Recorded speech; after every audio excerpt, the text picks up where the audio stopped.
सोचिए, ऐश्वर्य, सत्ता और सुख त्याग कर जंगल की राह क्यों चुनी? यही है महावीर स्वामी की कहानी, जो आपकी सोच बदल देगी। 2500 साल पहले वैशाली नगरी में एक शिशु का जन्म हुआ। नाम रखा गया वर्धमान। क्यों? क्योंकि जैसे जैसे वे बड़े हो रहे थे, उनके साहस और बल की गाथाएं चारों ओर फैल रही थीं। बचपन से ही वे अद्भुत साहसी और दयालु थे। छोटी उम्र में ही उन्होंने जानवरों और पक्षियों के प्रति करुणा दिखाकर सबको चौंका दिया। जैसे जैसे वर्धमान बड़े हुए, वैभव, सुख सुविधा और राजसी जीवन उनके सामने थे। लेकिन उनके मन में सवाल था, क्या यही जीवन का अंतिम सत्य है? क्या इंसान का जन्म केवल भोग और वैभव के लिए हुआ है? और इसी प्रश्न ने उन्हें एक ऐसे निर्णय तक पहुंचाया जिसने उनके जीवन को ही नहीं बल्कि पूरी दुनिया को बदल दिया। 30 साल की उम्र में उन्होंने राजपाट, परिवार और सारी सुख सुविधाएं छोड़ दी और निकल पड़े मोक्ष की खोज में।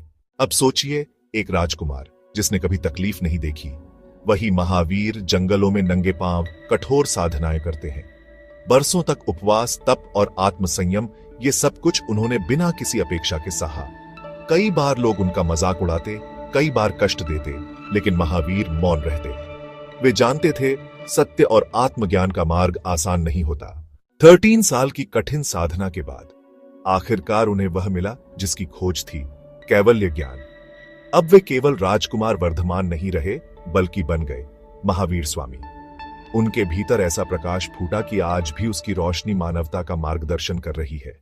महावीर स्वामी ने सिखाया, अहिंसा केवल दूसरों को न मारने का नाम नहीं है, बल्कि हर जीव के प्रति करुणा रखने का नाम है।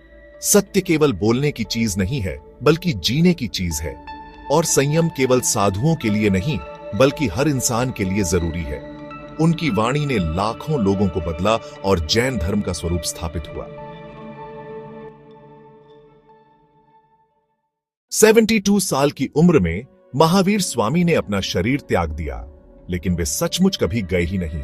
उनकी शिक्षाएं आज भी हमारे दिलों में जिंदा है और उनका संदेश, अहिंसा, परमो धर्म, पूरी दुनिया को इंसानियत का सबसे बड़ा पाठ पढ़ाता है। अगर आप भी महावीर स्वामी की इस गाथा से प्रेरित हुए हैं, तो चैनल को सब्सक्राइब करें और इस संदेश को आगे बढ़ाएं।